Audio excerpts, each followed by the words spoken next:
Our classes provided by MDN Public School. Here is Anjali to teach you business studies. हाँ जी, हम लोगों ने हमारा जो चैप्टर पार्टनरशिप ऑर्गेनाइजेशन स्टार्ट किया हुआ है, ठीक है, उसमें हमने लास्ट क्लास में माइनर की पोजीशन देखी थी पार्टनर्स में, ठीक है, कि क्या पोजीशन रहती है, ठीक है।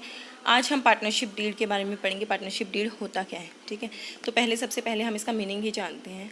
जैसे कि आप लोगों को पता है कि पार्टनरशिप तब अराइज होती है जब उसके पार्टनर्स के बीच में कोई एग्रीमेंट होता है। मतलब पार्टनरशिप फर्म स्टार्ट होने से पहले कुछ लोग आपस में मिलते हैं, ठीक है, वो कुछ म्यूचुअल बातों पे क्या है एग्री करते हैं कि हाँ ठीक है हम इन बातों पे एग्री कर रहे हैं, ठीक है, यानी कि एग्रीमेंट हुआ, ठीक है।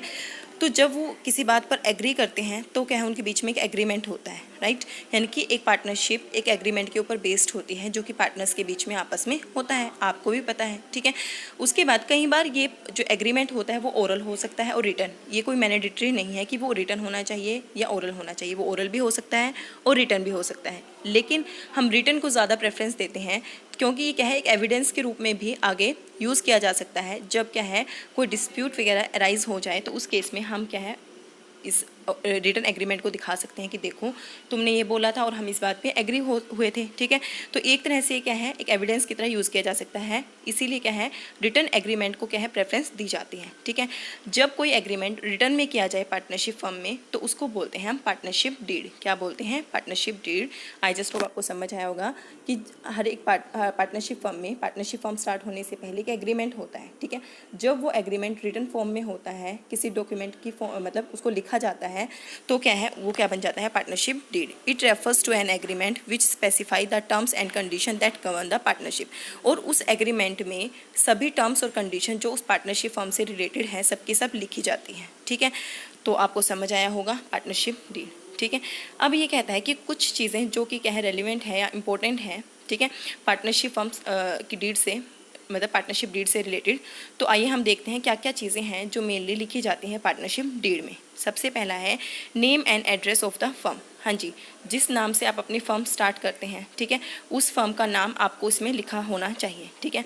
ये कहता है कि पार्टनरशिप हमारा जो एक्ट है ये कहता है कि जो फर्म का नाम है किसी दूसरी फर्म के नाम से मिलता जुलता नहीं होना चाहिए कि लोग कंफ्यूज हो जाएं कि ये प्रोडक्ट कौन सी कंपनी का है, ठीक है। तो आपका जो नाम है उसकी अपना एक यूनिक पहचान होनी चाहिए, वो किसी और कंपनी के या और किसी फर्म के नाम से मिलता जुलता नहीं होना चाहिए। सेकंड ये कहता है कि कोई भी ऐसा नाम आप अपनी फर्म का नहीं रख सकते जो कि क्या है गवर्नमेंट के द्वारा उसके ऊपर रोक लगा दी गई है, प्रतिबंध लगा दिया गया है कि इस नाम को किसी भी फर्म या कंपनी के द्वारा यूज़ नहीं किया जाएगा, ठीक है।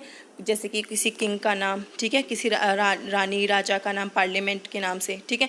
तो ये सब कुछ नाम हैं जिनके ऊपर गवर्नमेंट ने प्रतिबंध लगाया है कि कोई भी फर्म इसको अपनी फर्म का नाम नहीं दे सकती। तो हम उस नाम को अपनी फर्म का नाम नहीं दे सकते। आई जस्ट होप आपको समझ आया होगा कि आपका नाम क्या यूनिक होना चाहिए, किसी दूसरी फर्म से मिलता जुलता नहीं होना चाहिए। सेकंड क्या है, जिस नाम के ऊपर हमारी गवर्नमेंट ने रोक लगा रखी है या प्रतिबंध लगा रखा है कि इसको नहीं यूज़ किया जा सकता तो उसको आप यूज़ नहीं करेंगे। Second, name and address of the partner. जितने भी पार्टनर हैं उन सब का नाम और उनके एड्रेस, ठीक है, वो क्या है उस पार्टनरशिप डीड में लिखे जाते हैं, ठीक है। Duration of partnership. थर्ड चीज़ है कई बार क्या होता है पार्टनरशिप फर्म किसी स्पेसिफाई ऑब्जेक्टिव के लिए बनाई जाती है, ठीक है। उस ऑब्जेक्टिव को कितने टाइम में अचीव किया जा सकता है वो चीज़ भी पहले से ही डिटरमाइन होती है, ठीक है। तो इस तरीके से अगर आपकी पार्टनरशिप फर्म किसी स्पेसिफिक ऑब्जेक्टिव्स के लिए बनी है और उसका टाइम लिमिट आप सेट कर सकते हैं तो वो ड्यूरेशन भी आपको क्या है उस डीड में दिखानी होगी, ठीक है। फोर्थ है nature and scope of the firm business. आप मैन्युफैक्चरर कर रहे हैं, ट्रेड कर रहे हैं, क्या नेचर है आपके बिजनेस का, मतलब किस टाइप का बिजनेस आप कर रहे हैं, ठीक है। ऊपर से आप उसको लोकल लेवल पर कर रहे हैं यानी कि जिस एरिया में रहते हैं सिर्फ वहीं तक करना चाहते हैं, या आप उसको स्टेट तक लेकर जाना चाहते हैं पूरे एक स्टेट में, या फिर क्या है नेशनल लेवल पर लेकर जाना है पूरे देश में इसका व्यापार करना चाहते हैं, या फिर इंटरनेशनल या फिर एक्सपोर्ट इम्पोर्ट भी करना चाहते हैं। तो ये कहता है कि नेचर और स्कोप बताना पड़ेगा आपको आपकी फर्म का, ठीक है, उस पार्टनरशिप डीड में। फिफ्थ क्या कहता है contribution of capital by partners. ये कहता है कि जितनी जितनी कैपिटल हर एक पार्टनर लेकर आएगा उस डीड में वो क्लियरली मेंशन होगी कि कितना पार्टनर कितनी कैपिटल कंट्रीब्यूट करेगा, ठीक है। और कई बार आप आगे भी पढ़ेंगे और कि क्या होता है कई बार कैपिटल के ऊपर जो पार्टनर्स होते हैं वो चाहते हैं कि उन्हें इंटरेस्ट भी मिले, कि उन्होंने पैसा, जैसे हम बैंक में पैसे डिपॉजिट करवाते हैं तो बैंक हमें क्या देता है, इंटरेस्ट देता है, ठीक है। इसी तरीके से पार्टनर्स भी चाहते हैं कि जो पैसा हम ना ऑर्गेनाइजेशन में लगाएं, उस फर्म में लगाएं, उस फर्म में जो पैसा लगे उसके ऊपर हमें कुछ फिक्स रेट से क्या है इंटरेस्ट मिले, ठीक है। ऐसा कंपलसरी नहीं होता, कई बार ऐसी डिमांड की जाती है, ठीक है। अगर ऐसा कोई मतलब बात आती है कि हमें पार्टनरशिप फर्म जो कैपिटल कंट्रीब्यूट की है उसके ऊपर इंटरेस्ट भी चाहिए, तो उस डीड में वो क्या है क्लियरली मेंशन होता है कि इतनी % से आपको क्या है इंटरेस्ट मिलेगा, ठीक है। प्रॉफिट एंड लॉस रेशो, हाँ जी, वैसे तो ये कहते हैं कि जितनी कैपिटल कोई कंट्रीब्यूट करता है उतने % क्या हो जाता है उनका प्रॉफिट एंड लॉस शेयर होगा, ठीक है। जैसे कि एक एग्जाम्पल से समझते हैं, जैसे कि एक फर्म को स्टार्ट होने के लिए ना 10 लाख रुपए की ज़रूरत पड़ी, ठीक है।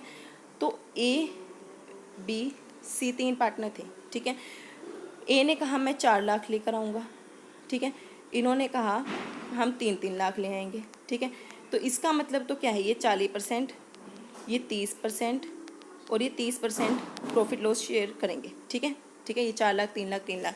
एक तो ये तरीका होता है कि जितनी कैपिटल को कंट्रीब्यूट करता है वो उतना ही क्या है ज़्यादा प्रॉफिट लेगा, ठीक है, जो जितनी ज़्यादा करेगा उतना ही। एक तरीका ये भी होता है, ए कहता है कि मैं मतलब मेरे पास स्किल भी है इस एरिया की, इस बिज़नेस को चलाने की नॉलेज भी है, ठीक है, तो मैं इस पूरे बिज़नेस को हैंडल भी करूँगा, इसीलिए कहता है कि मैं ज़्यादा प्रॉफिट लूँगा चाहे मैंने कितनी भी कैपिटल कंट्रीब्यूट की हो। कई बार ये भी, ठीक है, तो इसलिए क्या है, ये तो क्या लेगा 50%, ये लेगा 25%, ये लेगा 25%। तो इस तरीके से कई बार तो फर्म की जो प्रॉफिट एंड लॉस रेशियो है वो उन कैपिटल के ऊपर डिपेंड करता है, ठीक है। अगर किसी एक पार्टनर में कोई स्पेशल स्किल और नॉलेज है तो उसके जो प्रॉफिट एंड लॉस है उसके ऊपर भी डिपेंड कर सकता है, क्योंकि वो क्या है ज़्यादा डिमांड कर सकता है, ठीक है। 7th क्या है, कहता है commission and salary of partner. अब पहले वाले में तो हमने देखा कि अगर उसके पास स्पेशल नॉलेज और स्किल है और वो फर्म को कुछ फ़ायदा दे रही है तो उसके लिए वो क्या है ज़्यादा प्रॉफिट की डिमांड भी कर सकता है, ठीक है। लेकिन कई बार वो ये कह देता है कि ठीक है हम जो प्रॉफिट शेयरिंग रेशो है हमारी वही रखते हैं। किसी पार्टनर के पास कोई स्पेशल नॉलेज और स्किल है, वो कह देता है कि ठीक है हमारी जो प्रॉफिट एंड लॉस रेशो है वो तो हम क्या है यही रखते हैं जो हमने पहले डिसाइड की थी, तुम मुझे प्रॉफिट से अलग कोई कमीशन या फिर सैलरी की फॉर्म में मुझे क्या है बेनिफिट दे देना, जिससे क्या है मैं अपनी जो स्किल और नॉलेज फर्म में लगाऊंगा मुझे उसका भी फ़ायदा हो सके। आई जस्ट होप आपको समझ आया होगा। पहले वाले 6 पॉइंट में तो वो कह देता है कि मैं एक्सेस में प्रॉफिट लूँगा बाकियों से ज़्यादा, ठीक है। 7th में कह देता है कि चलो ठीक है हम प्रॉफिट एंड लॉस रेशो तो जो हमारा है वो ठीक है, लेकिन मैं एक्स्ट्रा सैलरी भी लूँगा, ठीक है। 8th में क्या कहता है, कई बार loans to and by partners. क्या होता है, कई बार तो फर्म पार्टनर्स को लोन दे देती है या फिर कई बार पार्टनर्स फर्म को लोन दे देते हैं अपनी कैपिटल से अलग, ठीक है। तो अगर ऐसी कोई सिचुएशन आती है कि पार्टनर्स लोन लेते हैं या फर्म को देते हैं तो उस केस में जो इंटरेस्ट लगेगा उस लोन के ऊपर, ठीक है, वो क्लियरली मेंशन होना चाहिए उस पार्टनरशिप डीड में। यानी कि कोई भी लोन अगर फर्म देगी या लेगी उसके ऊपर जो इंटरेस्ट चार्ज किया जाएगा उसको क्या है क्लियरली मेंशन किया जाना चाहिए हमारी पार्टनरशिप डीड में। 9th पॉइंट है drawing and interest on it. Drawing क्या होता है, कई बार क्या है फर्म चल रही है, किसी पार्टनर को पैसों की ज़रूरत है, ठीक है, वो पार्टनरशिप फर्म से क्या है पैसे निकाल लेता है क्योंकि उसने पैसे इन्वेस्ट कर रखे हैं, ठीक है, तो वो क्या है पैसे निकाल भी सकता है। जब वो क्या है अपने लगाए हुए पैसे थोड़े बहुत निकाल लेता है तो उसको बोलते हैं हम ड्राइंग। क्या बोलते हैं, ड्राइंग, ठीक है। तो ये कहता है कि जब भी कोई पार्टनर ड्राइंग करता है या पैसे निकालता है बिजनेस से, उस फर्म से, तो उसके ऊपर कुछ फिक्स रेट ऑफ इंटरेस्ट उसको चार्ज करना पड़ता है, मतलब उसके ऊपर इंटरेस्ट देना पड़ता है। तो वो इंटरेस्ट क्या है पहले से डिसाइड हो जाता है कि वो उसके ऊपर कितना इंटरेस्ट देगा, और वो किस में डिसाइड होता है, पार्टनरशिप डीड में। Audit of books of account. 10th point है ऑडिटिंग करवाना। हाँ जी, वैसे तो ऑडिटिंग यानी कि चेकिंग करवाना बुक्स ऑफ अकाउंट्स की, जो फर्म होते हैं, जो कंपनी होती हैं, उनकी ऑडिटिंग कंपलसरी होती है, ठीक है, यानी कि उनको अपने एक चार्टर्ड अकाउंटेंट से अपने अकाउंट्स को चेक करवाना पड़ता है। लेकिन पार्टनरशिप फर्म के केस में क्या है, ऑडिटिंग ज़रूरी नहीं है, ठीक है। लेकिन अगर पार्टनर्स चाहते हैं कि उनकी जो बुक्स ऑफ अकाउंट्स हैं वो सही तरीके से मेंटेन हुए हैं या नहीं हुए हैं, ये चेकिंग करनी है, तो वो क्या ऑडिटर अपॉइंट कर सकते हैं, ठीक है। तो ये कहता है कि अगर ऐसा कुछ केस है तो पार्टनरशिप डीड में पहले से ही मेंशन होना चाहिए कि ऑडिटिंग होनी है या नहीं होनी है, और अगर होनी है तो कौन उसका ऑडिटर रहेगा, ठीक है। 11th पॉइंट है right, duties and liabilities of partner. ये कहता है कि स्टार्टिंग में ही क्या है, वैसे तो हर एक पार्टनर के पास बिल्कुल राइट है, ठीक है, हर एक की ड्यूटी है कि उस फर्म को चलाएं, ठीक है, और राइट्स है कि वो उस फर्म में हिस्सा भी ले सकते हैं, मतलब मैनेजमेंट में हिस्सा ले सकते हैं, बुक्स ऑफ अकाउंट्स चेक कर सकते हैं। लेकिन कई बार क्या होता है कि वो कुछ स्पेशल राइट्स और ड्यूटीज़ क्या है पार्टनर्स की बांट देते हैं कि तुझे ये काम करना है, मैं ये काम करूँगा, ठीक है। अगर ऐसा कुछ हुआ है कि उन्होंने अपनी पहले ही सारे राइट्स और ड्यूटीज़ और लाइबिलिटीज़ हैं वो फिक्स कर ली हैं, तो पार्टनरशिप डीड में वो राइट्स और ड्यूटीज़ क्या है क्लियरली मेंशन होनी चाहिए, ताकि कल को फ्यूचर में कोई डिस्प्यूट अराइज ना हो, ठीक है। 12th है admission and retirement of partner.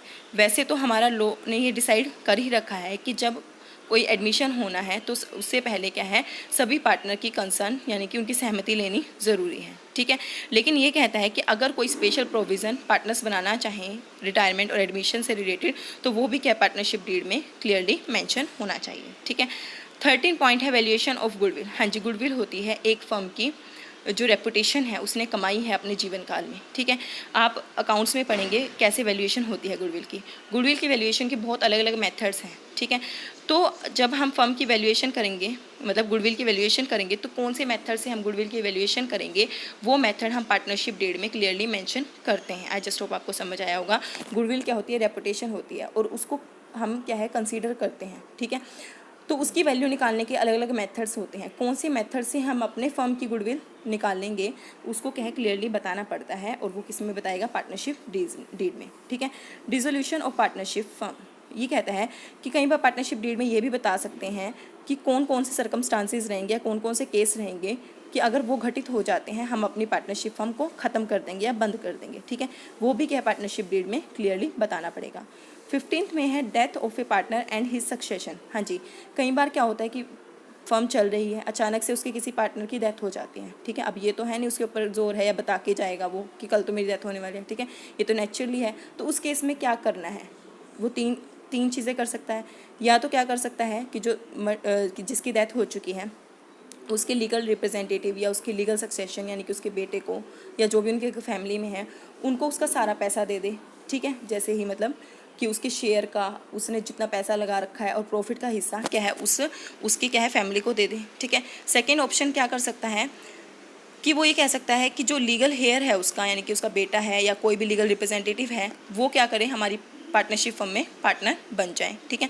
Third क्या कह सकता है कि हम क्या है धीरे धीरे इंस्टॉलमेंट्स पे उसका पैसा क्या है पेमेंट करेंगे, ठीक है। तो जो भी केसेस क्या है उन्होंने डिसाइड किया है, मतलब डेथ के केस में क्या इन तीनों में से कौन सा रास्ता वो अपनाएंगे वो क्या है पार्टनरशिप डीड में क्लियरली मेंशन होना चाहिए, ठीक है। समझ आ रहा है। या तो वो क्या कर सकते हैं कि उसके बेटे को या जो भी उसका लीगल रिप्रेजेंटेटिव है उसको पार्टनर बना सकते हैं, ठीक है। या फिर उसकी डेथ होते ही जो उसका हिस्सा बनता है उसको पेमेंट कर सकते हैं, या फिर बोल सकते हैं कि इतना पैसा अभी हमारे पास नहीं है, हम तुम्हें धीरे धीरे दे देंगे इंस्टॉलमेंट्स के ऊपर, तो वो भी बता सकते हैं, ठीक है। जब वो इंस्टॉलमेंट पे देने की बात करते हैं तब उनको ये भी बताना पड़ेगा कि जो इंस्टॉलमेंट का पैसा है, ठीक है, उसके ऊपर वो कितना इंटरेस्ट देंगे, कितना ब्याज देंगे, क्योंकि अभी वो फर्म यूज़ कर रही है ना उनका पैसा, ठीक है। तो वो कई बार इंटरेस्ट भी उनको देना पड़ता है, तो वो भी उसमें क्लियरली मेंशन होगा, ठीक है। 16 क्या है वॉयलेशन ऑफ पार्टनरशिप रूल्स। कई बार क्या है पार्टनरशिप फर्म में कुछ रूल्स क्या है फिक्स होते हैं, ठीक है। ये कहता है पार्टनरशिप डीड ये भी बता सकती है अगर किसी पार्टनर ने ये रूल्स क्या है तोड़े या फिर उनको फॉलो नहीं किया, ठीक है, तो उस केस में क्या एक्शन लिया जाएगा वो भी पार्टनरशिप डीड में क्लियरली मेंशन होना चाहिए, ठीक है। 17 पॉइंट है आर्बिट्रेशन क्लोज। हाँ जी, आर्बिट्रेशन क्लोज का मतलब क्या कहता है कि कई बार पार्टनरशिप फर्म में क्या होता है झगड़े हो जाते हैं, ठीक है। हमेशा ये तो नहीं होता कि हम पार्टनरशिप फर्म को बंद कर दें, ठीक है। इस केस में ये कह देता है कि अगर ऐसा कुछ होता है कि कभी पार्टनरशिप फर्म में हमारे डिस्प्यूट होते हैं तो उस केस में हम किसी थर्ड पार्टी को यानी कि थर्ड बंदे को बाहर वाले को बुलाएंगे और हमारे इस मैटर को सुलझाएंगे, ठीक है। उस मैटर को सुलझाने के सारे राइट्स उसके पास होंगे, ठीक है। तो आर्बिट्रेशन क्लोज यही कहता है कि कई बार पार्टनर किसी चीज़ पर एग्री नहीं करते तो हम क्या है थर्ड पार्टी को बुला लेंगे, ठीक है। और ये कहता है कि उस केस में कौन तो आर्बिट्रेटर होगा वो भी पार्टनरशिप डीड में क्या है लिखा जाना चाहिए, और उसके क्या क्या राइट होंगे वो भी क्या है उस पार्टनरशिप डीड में लिखे जाने चाहिए। हाँ जी, समझ आया कि नेम ऑफ द पार्टनर्स और name of the partnership firm, ठीक है, वो होनी चाहिए। किसी स्पेशल पर्पज़ के लिए अगर वो पार्टनरशिप फर्म बनी है तो वो कब तक कंप्लीट हो जाएगा ये भी बताया होनी चाहिए, ठीक है। उस फर्म का नेचर क्या है, ठीक है, और वो अपना बिजनेस कहाँ तक करती है, लोकल लेवल पर, रीजनल लेवल पर या स्टेट लेवल पर, ठीक है, वो सब क्लियरली मेंशन होना चाहिए। कितना पैसा किस पार्टनर ने लगाया है वो सब क्लियरली लिखा जाना चाहिए। क्या क्या उनका प्रॉफिट शेयर रेशो रहेगा वो भी लिखा जाना चाहिए। अगर किसी पार्टनर के पास स्पेशल नॉलेज या स्किल है जिसका यूज़ वो फर्म में कर रहा है, अगर उसके लिए वो कुछ एक्स्ट्रा सैलरी क्या है क्लेम कर रहा है, तो वो भी क्या पार्टनरशिप डीड में लिखा जाना चाहिए। अगर फर्म बिजनेस को अगर पार्टनर फर्म को लोन देते हैं, फर्म पार्टनर को लोन देती है, तो उस केस में क्या इंटरेस्ट वो चार्ज करेंगे, ठीक है, वो भी लिखा जाना चाहिए। अगर कोई पार्टनर है पैसा निकाल लेता है, ड्राइंग करता है, ठीक है, तो उस केस में क्या इंटरेस्ट उससे चार्ज किया जाएगा वो भी लिखा होना चाहिए, ठीक है। अगर फर्म ऑडिट करवाना चाहती है बुक्स ऑफ अकाउंट, तो कौन उसका ऑडिटर रहेगा वो भी लिखा होना चाहिए, ठीक है। जो पार्टनर्स हैं क्या उनकी राइट्स होंगे, क्या उनकी ड्यूटी होंगी, क्या उनकी लाइबिलिटी रहेंगी, वो भी क्लियरली मेंशन होनी चाहिए, ताकि क्या है फ्यूचर में कोई डिस्प्यूट ना हो, ठीक है। किस केस में किसी पार्टनर का एडमिशन होगा और कब किस केस में क्या है रिटायरमेंट होगा, ठीक है। अगर वैल्यूएशन की जाएगी गुडविल की तो वो कौन से मेथड से की जाएगी ये भी लिखा होना चाहिए, ठीक है। कौन से सर्कमस्टांसेस ऐसे होंगे कि जिससे हम पार्टनरशिप फर्म को बंद करेंगे ये भी लिखा जाना चाहिए, ठीक है। अगर किसी पार्टनर की डेथ हो जाएगी तो उसके हिस्से का क्या करना है, उसको पे करना है, इंस्टॉलमेंट्स पे करना है, या फिर क्या है उसके लीगल रिप्रेजेंटेटिव को या लीगल हेयर को क्या हमें पार्टनर बनाना है वो भी पता होना चाहिए, ठीक है। उसके बाद अगर कोई पार्टनरशिप फर्म का रूल तोड़ता है तो उस केस में उस पार्टनर के ऊपर क्या कार्रवाई की जाएगी वो भी लिखा होना चाहिए, ठीक है। आर्बिट्रेशन क्लोज में क्या लिखा होगा कि अगर मान लो कोई डिस्प्यूट अराइज हो जाता है तो कौन सी थर्ड पार्टी को हमने आर्बिट्रेटर यानी कि मध्यस्थ, मतलब होता है ना बीच का बंदा जो हमारे डिस्प्यूट को सोल्व करवा देता है, ठीक है, तो वो कौन होगा और क्या है उसके राइट्स क्या रहेंगे। हाँ जी, ये सब पॉइंट्स क्या है कंपलसरी नहीं है, मैंडेटरी नहीं है, सिर्फ ये क्या है आपको बताया गया है कि ये चीज़ें हम क्या है एक पार्टनरशिप डीड में लिखते हैं, ठीक है। इनमें से कुछ कंपलसरी नहीं है और कुछ ऐसे भी हैं कि हम और भी ज़्यादा ऐड कर सकते हैं, मतलब फर्म टू फर्म डिपेंड करता है किस टाइप की फर्म है, तो वहाँ पर कौन कौन से इंपॉर्टेंट पॉइंट्स है जो पार्टनरशिप डीड में लिखे जाने चाहिए, वो क्या है कंपलसरी नहीं है, लेकिन फर्म टू फर्म क्या है डिपेंड करते हैं। आई जस्ट होप आपको समझ आया होगा। तो मिलते हैं हमारी नेक्स्ट क्लास में, तब तक के लिए स्टे सेफ, स्टे हेल्दी।